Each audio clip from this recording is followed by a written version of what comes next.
Era pouco depois de meia-noite de sábado, quando o Centro Integrado de Monitoração Eletrônica do Distrito Federal, o CIMI, registrava uma tentativa de violação na tornozeleira de Jair Bolsonaro. Às 6 da manhã, os agentes da Polícia Federal entraram no condomínio em que mora o ex-presidente. Era o cumprimento do mandado de prisão preventiva, decretado pelo ministro Alexandre de Moraes, do STF. As autoridades avaliaram um risco concreto de fuga. Antes da violação da tornozeleira, ainda na sexta-feira, o senador Flávio Bolsonaro convocou uma vigília para a noite de sábado, nas proximidades da casa do pai. A Polícia Federal considerou que um tumulto nos arredores da residência poderia criar, abre aspas, um ambiente propício para sua fuga, frustrando a aplicação da lei penal, fecha aspas. Desde a manhã de sábado, Bolsonaro permanece preso na Superintendência da Polícia Federal. E há contradições na história. Ainda no sábado, foi divulgado um vídeo da Secretaria de Estado de Administração Penitenciária do DF. Curiosidade, foi a justificativa de Bolsonaro ao admitir que usou ferro de solda. Você usou alguma coisa para queimar isso aqui? Não tinha ferro quente aí. Ferro quente? Curiosidade. Que ferro foi? Ferro de passar? Não, ferro de solda. Ferro de solda, aquele que tem uma ponta? Sim. No domingo, em audiência de custódia, mais uma versão apareceu. O Bolsonaro disse que violou o aparelho porque estava num estado de paranoia e alucinação, supostamente provocado pelo uso de medicamentos. Em paralelo a isso, se aproxima o fim do prazo para que ele cumpra a prisão pela condenação na trama golpista. A pena é de 27 anos e 3 meses. 1/3 dela deve ocorrer em regime fechado. Segunda-feira, 24 de novembro de 2025.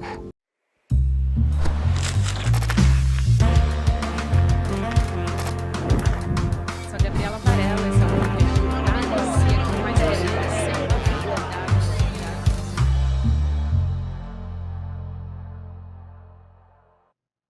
Olá, seja bem-vindo, seja bem-vinda. Eu sou a Gabriela Varela, está começando o videocast em detalhes, dessa vez ao vivo nessa segunda-feira, por conta da prisão de Bolsonaro, né? Claro que eu ia estar aqui ao vivo junto com vocês, então tô de olho no chat se vocês tiverem perguntas. Hoje a minha convidada é a doutora Hanna Gomes, advogada, professora especialista em direito penal.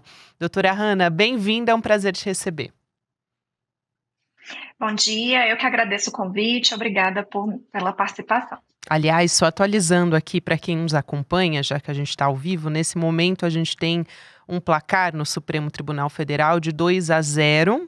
O Alexandre de Moraes e o Flávio Dino já votaram para manter a prisão preventiva do Bolsonaro. Eu estou falando, claro, num contexto em que a primeira turma do STF está julgando aquela decisão monocrática do Alexandre de Moraes que determinou a prisão preventiva do Bolsonaro nesse final de semana. Já começo te perguntando sobre isso, então, doutora Hanna, tem alguma chance, pelo placar que a gente vê até agora, o Moraes, por exemplo, já disse no voto dele que o Bolsonaro violou dolosa e conscientemente a tornozeleira eletrônica.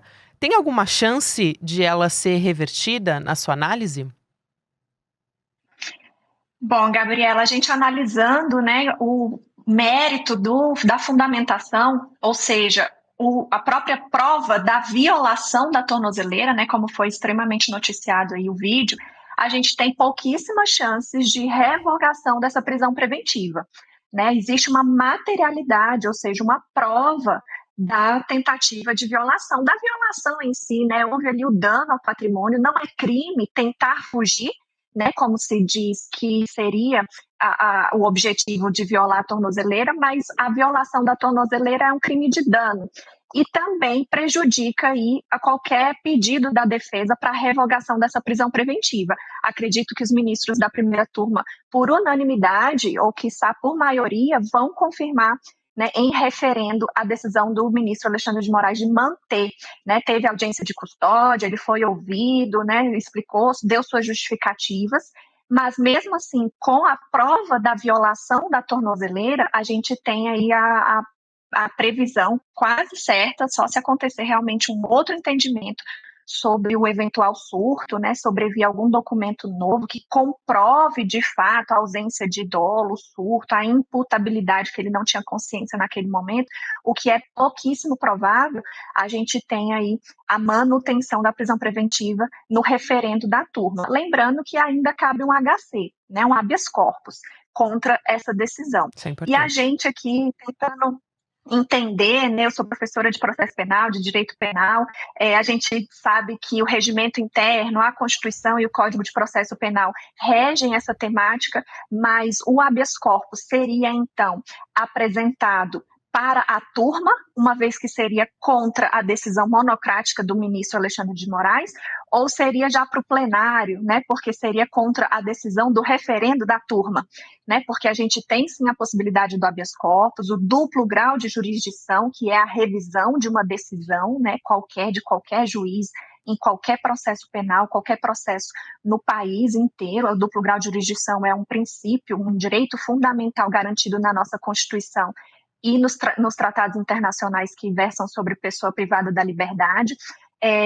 A gente tem, então, essa dúvida, né, de que o habeas corpus, que ainda é possível, dada a manutenção da prisão, será apresentado para a turma ou para o plenário.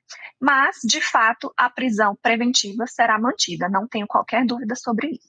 E a gente viu na abertura, doutora Hanna, e também você já comentou aqui sobre a audiência de custódia do Bolsonaro. Ele apresentou uma versão bem diferente nessa justificativa para danificar a tornozeleira, né? Ele não disse mais que era curiosidade e nem que tinha batido na escada, porque algumas pessoas até nem se atentaram a isso, mas numa primeira versão no relatório isso consta também, que ele disse que tinha batido na escada, depois foi para a versão da curiosidade, e aí veio sobre essa justificativa, né, do Bolsonaro de que era uma alucinação e paranoia, supostamente, segundo ele, por uso de medicamentos. Essa mudança de versão, isso pode ter alguma consequência também?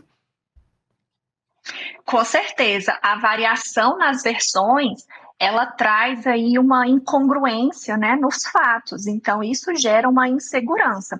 É preciso lembrar que a medida preventiva, né, da cautelar de prisão preventiva, ela é suficiente a partir de indícios, né? Basta indícios da violação, porque primeiro, de fato, a justiça tenta acautelar o sujeito, né, garantir a instrução penal, o processo penal, para depois ouvir e entender aqueles motivos. Foi o que aconteceu aqui. Primeiro prendeu-se pela violação, pela suposta violação, depois foi para uma audiência de custódia com as provas, né, com o argumento, a justificativa que ele deu, mas as justificativas não foram suficientes, manteve-se a prisão. Então, essa versão contada de 3 formas diferentes, isso prejudica o entendimento, né? A gente tem um instituto chamado regras de experiência. Regras de experiência servem para o juiz fundamentar uma decisão. Essas regras de experiência são baseadas no bom senso, no senso comum que o juiz vai aplicar ali em cima daquela situação concreta, mas também nas experiências do cotidiano envolvendo o sujeito e a sociedade.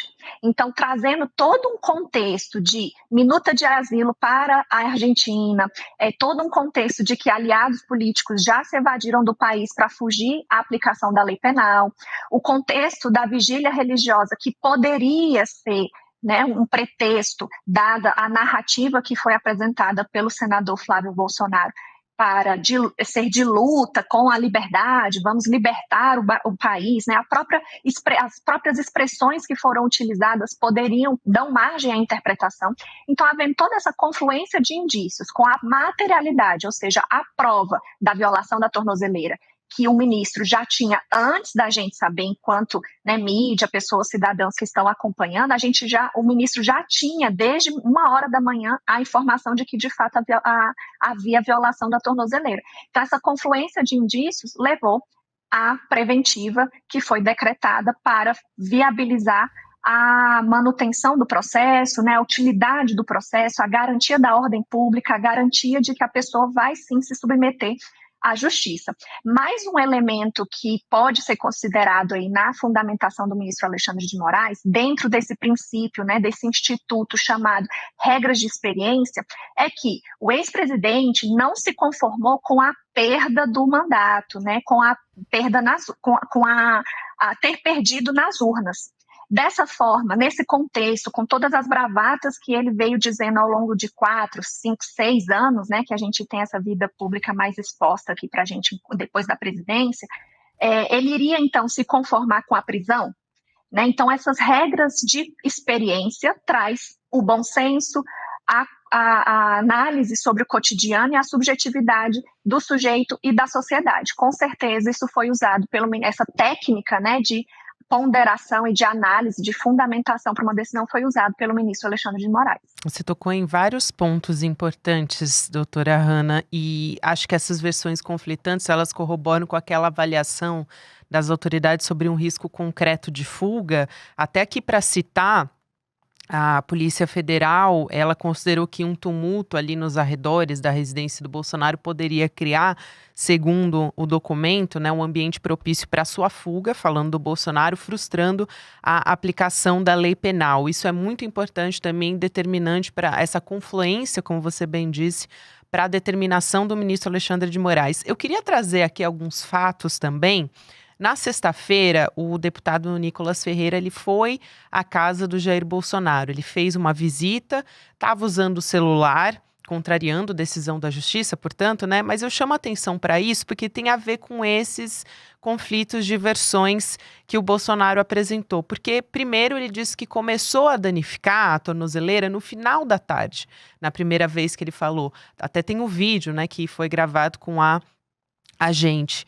Depois ele mudou e disse que começou por volta da meia-noite, então seria pouquíssimo tempo antes de o alarme tocar. Levando em conta a visita do Nicolas Ferreira, ele deveria prestar depoimento também? E eu pergunto também sobre as visitas que estavam na casa do Bolsonaro, e o próprio Bolsonaro alega que elas estavam todas dormindo, né?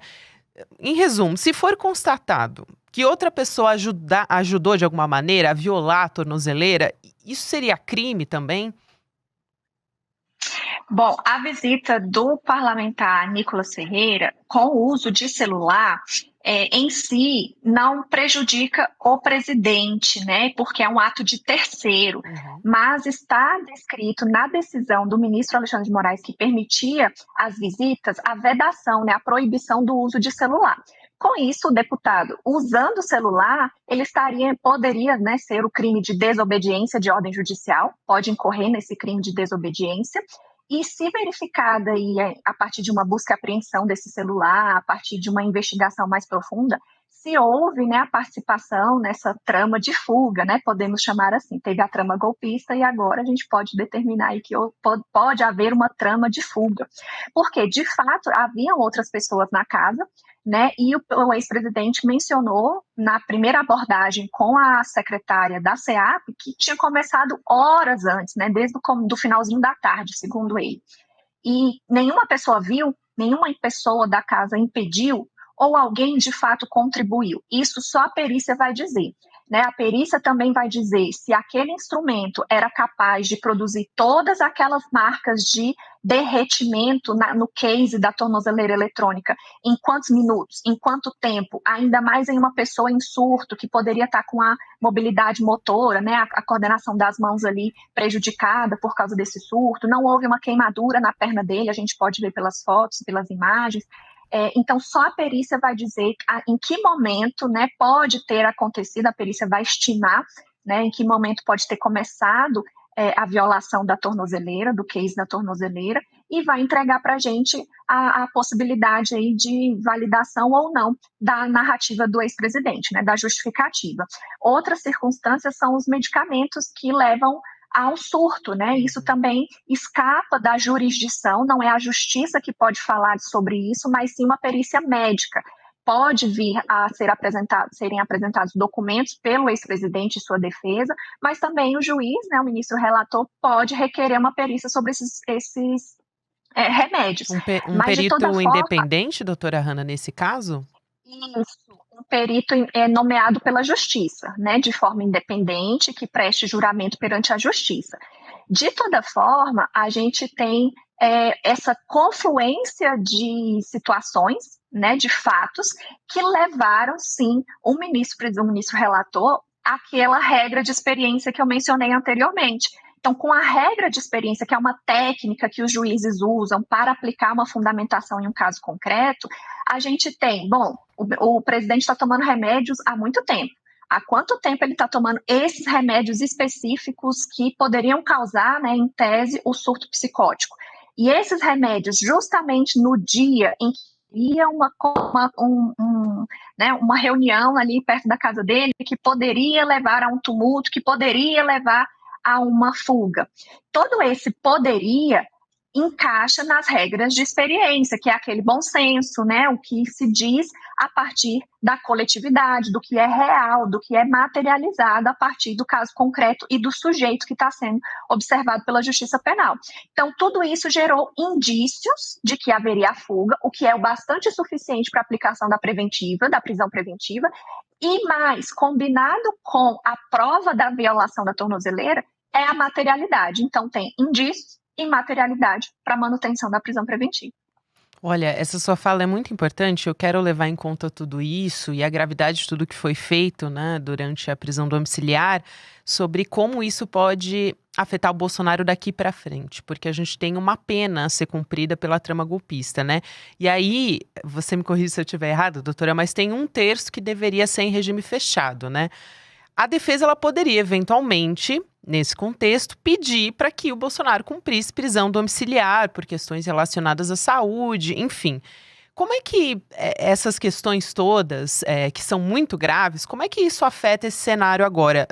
Lembrando que o Bolsonaro, ele tem, nessa circunstância agora, médicos de plantão acompanhando a situação dele diuturnamente. Então, isso pode também ser levado em conta para, eventualmente, para que Bolsonaro não possa ficar numa domiciliar? Veja, esse tempo todo que ele estava de tornozeleira, né, cumprindo uma prisão domiciliar na base do fundamento da preventiva, a gente achava que ele estava conformado, né, que estava entendendo ali o peso da justiça e obedecendo à ordem judicial. Estava tudo em paz. Porém, com esse surto ou com essa tentativa de fuga, seja qual for a justificativa que se verifique, que se confirme nos próximos momentos, nos próximos passos, a gente tem o risco da prisão domiciliar. Né? A prisão domiciliar fica extremamente prejudicada, mesmo com a condição de saúde. Né? A condição de saúde pessoal, subjetiva do sujeito, não vai preponderar sobre a segurança do processo penal. Até porque o presidente responde aqui a vários inquéritos policiais, responde a um processo, né, que está em andamento ali, esperando o trânsito em julgado já com uma condenação confirmada. Tem o caso da PET, onde ele realmente responde por essa preventiva, que ainda não virou denúncia pela PGR, mas que está aberto, o inquérito policial está lá na Polícia Federal, está em investigação sobre a coação no curso do processo. Então, são várias questões processuais que exigem da justiça essa garantia de que o sujeito vai responder a todos esses processos. Portanto, a justificativa da prisão preventiva.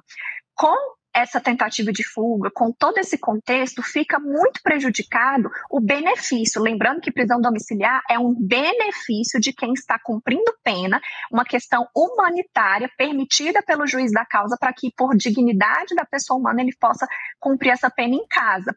Considerando que o presidente tem 27 anos de pena a cumprir, um terço de 27 anos, eu não sou boa em matemática, mas são muitos anos para cumprir essa pena em regime fechado, para que então ele possa progredir de regime. Essa progressão de regime, os benefícios no cumprimento da pena dele podem ser prejudicados sim, e quando for pedido, quando for o momento processual adequado, lá na execução da pena dele, da pena da prisão-pena, né, quando ele transitar, o processo transitar em julgado e ele for cumprir a pena, os pedidos de benefícios da defesa, para receber visita, para receber um saidão, uma saidinha, para ter ali qualquer benefício de trabalho externo, por exemplo, pode ser prejudicado em razão desse comportamento do sujeito. A gente lembra que conduta social e personalidade do réu, né, do acautelado, do apenado, são 2 requisitos importantíssimos para a apreciação do juiz que cuida da execução. Então, quando o réu não se demonstra que não se conforma com o resultado da justiça, quando ele tem várias faltas dentro do cumprimento da pena, quando ele apresenta irresignação com relação à decisão judicial, esses benefícios eles podem ser negados, porque fica a critério do juiz a concessão desses benefícios. Doutora Hanna, e outra questão que eu acho importante aqui de ser colocada é onde é que vai ser o cumprimento dessa pena, né? Tem chance de o Bolsonaro emendar, então, a prisão preventiva com a prisão pela condenação, não é isso? Então, o cumprimento ele pode ser em outro presídio. A Papuda, por exemplo, que é um lugar que muito se coloca, o Bolsonaro ele está agora, né, na sala de estado da sede da Polícia Federal em Brasília, mas o prazo, eu pergunto isso porque o prazo para que a defesa do Bolsonaro apresente novos embargos, né, os segundos embargos de declaração, está acabando. Então, a gente deve ver uma decisão sobre isso em breve. Quanto tempo, mais ou menos, a gente consegue mensurar em quanto tempo a gente deve ter o julgamento de fato encerrado e aí a execução da pena? Eu queria só lembrar sobre a sua pergunta anterior, que se a violação da tornozeleira fosse no cumprimento da pena, isso seria considerado uma falta grave dentro do cumprimento da pena, né? E ele poderia, se ele já tivesse em domiciliar, também regredir para um regime fechado, né? Porque não é crime violar a tornozeleira, a tentativa de fuga não é crime para o sujeito que está preso, que tenta fugir. Se alguém auxiliar, é sim um crime contra a administração da justiça, né, contra o processo, mas o próprio sujeito, a gente, na justiça brasileira, a doutrina entende que a fuga é inerente ao ser humano. Todo mundo quer fugir, todo mundo quer, é instintivo, né, então não seria crime. Seria o crime de dano ao patrimônio, porque violou a tornozeleira, que é um dano qualificado porque é público, né, um patrimônio público, mas não seria um crime propriamente, mas seria também uma falta grave dentro do cumprimento da pena. Mas como não é a pena, a prisão-pena que ele está cumprindo, não tem prejuízo aí com relação aos anos de pena, a progressão de regime. Sobre a sua pergunta, o local de cumprimento da pena ainda é uma incerteza desde quando foi condenado, né? Porque a gente não tem um local específico para o porte de um ex-presidente condenado cumprir um regime fechado, né? De fato, isso é inédito no nosso país, né? A gente tinha uma previsão ali, tem um precedente do presidente Lula, que ficou cumprindo pena em uma carceragem ali específica da Polícia Federal em Curitiba. Então, a previsão paralelo que se dá é essa métrica, né? Essa métrica do ex-presidente, do presidente Lula. Porém, aqui a gente já sabe que essa sede regional onde o ex-presidente Bolsonaro está, já se manifestou dizendo ao ministro relator, Alexandre de Moraes, que não tem condições de manter o ex-presidente lá, né, por uma questão de logística, por uma questão de segurança dele e da corporação ali própria, né, não tem essa condição de manter por o prazo aí do regime fechado essa prisão do ex-presidente Bolsonaro. Então a gente ainda não sabe. Fato é, tenho certeza, e aí coloco minha mão no fogo para dizer que na Papuda o ex-presidente Jair Bolsonaro não vai ficar, né, por uma razão óbvia de segurança do cargo que ele ocupou, de dignidade ao cargo de ex-presidente, né, muito menos na Papudinha ali, também acredito que não, que é uma ala especial, né, um prédio específico, um bloco específico para policiais militares que são condenados em crimes. Também acredito que não, por uma própria logística em razão da saúde dele, né, seria de fato um complicador para a saúde dele. E a gente tem percebido que o ministro Alexandre de Moraes tem sido muito cuidadoso com isso, né, impondo ali o monitoramento médico em tempo integral dentro dessa preventiva. E a partir da regional aqui na sede da Polícia Federal em Brasília, seria mais fácil ali, porque tem vários hospitais ali por perto, né? Seria mais fácil ter uma ambulância, tem vias expressas ali que poderiam facilitar esse transporte em eventual emergência. Porém, como eu disse, a Polícia Federal já, né, declarou para o ministro Alexandre de Moraes que não tem essa condição. Então, a gente ainda tem essa questão em aberto, né? Fato é que a domiciliar está prejudicada e pouco provável que será concedida novamente para o ex-presidente. Uma outra circunstância da sua pergunta é sobre o cumprimento concomitante de duas modalidades de reclusão, né, de acautelamento. A gente tem a prisão preventiva sendo cumprida e logo em seguida, acredito que até o final dessa semana, pois os embargos infringentes serão negados, não tenho dúvida, por falta de cabimento, né, não cabem embargos infringentes porque não tem uma decisão de 2 votos absolutórios, então pode serão ser rejeitados. Decisão monocrática, né? Desculpa te interromper, doutora Hanna. Pode ser. Exato, e ninguém está falando ainda que dessa decisão monocrática cabe agravo interno, né? Agravo interno para a turma. Então é mais uma extensão. Porém, o ministro relator, quando negar esses embargos infringentes, ele pode já apresentar a certidão de trânsito em julgado, né? Eu não acredito que ele fará isso. Até porque, para evitar uma alegação de cerceamento de defesa. Então, vai se esperar o fim do prazo do agravo regimental, que é um agravo interno, perdão, que é um agravo, recurso cabível contra a decisão monocrática, a decisão de um juiz singular ali do Supremo, né? Então, os embargos infringentes serão negados por falta de cabimento por um juiz monocrático. Pode ser que o ministro Alexandre de Moraes abra um pedido de uma sessão extraordinária para referendar, para a turma confirmar essa decisão, ou que espere-se o prazo para que a defesa apresente agravo interno, que é o recurso próprio dessa negativa. Então, eu acredito que a gente ainda terá a possibilidade de mais uma semana, né, que o prazo do agravo interno é de 5 dias, 5 dias corridos, mas não pode começar e nem terminar nos finais de semana, para que a gente tenha aí a certidão de trânsito em julgado, né? O ministro, como eu disse, pode, na decisão que negar os embargos infringentes, declarar o trânsito em julgado, ou, o que eu acredito que seja mais prudente, é esperar o prazo do agravo interno para que então rejeite o agravo interno e aí sim declare o trânsito em julgado para o cumprimento da pena. E como a gente não pode prender uma pessoa de 2 formas diferentes, porque é um corpo físico só, a gente vai ter a concomitância de forma simultânea sendo cumprida a prisão preventiva para assegurar a PET, que é o inquérito que ainda está em aberto sem denúncia lá pela PGR, e a prisão-pena, né? Então, pode ser que sejam cumpridas de forma simultânea, concomitantemente. Isso não há simultaneamente, não há nenhum empecilho para isso. Perfeito. Doutora Hanna, foi um prazer te receber aqui mais uma vez. Obrigada por estar com a gente nessa cobertura especial. Desde sábado já entrou com a gente também, agora mais uma vez aqui no Em Detalhes. E respondeu aqui algumas perguntas também que apareceram no chat. Eu fui mesclando com coisas que eu já tinha. Algumas a senhora mesmo já foi respondendo. Muito obrigada, um prazer te receber. Eu que agradeço o convite, muito obrigada. Até a próxima oportunidade. Quero também deixar um convite para você que me acompanha aqui neste Em Detalhes ao vivo, que nessa semana a gente vai ter a estreia da nossa pós-graduação aqui no ICL, com professores bastante especiais. Então a gente vai ter Vladimir Safatli, a gente vai ter a nossa Nancy Fraser nessa pós-graduação do ICL, em Teoria Crítica da Sociedade. Para você que já é aluno da nossa pós, essa é uma oportunidade para você fazer um outro curso ou para você começar com a gente pela primeira vez.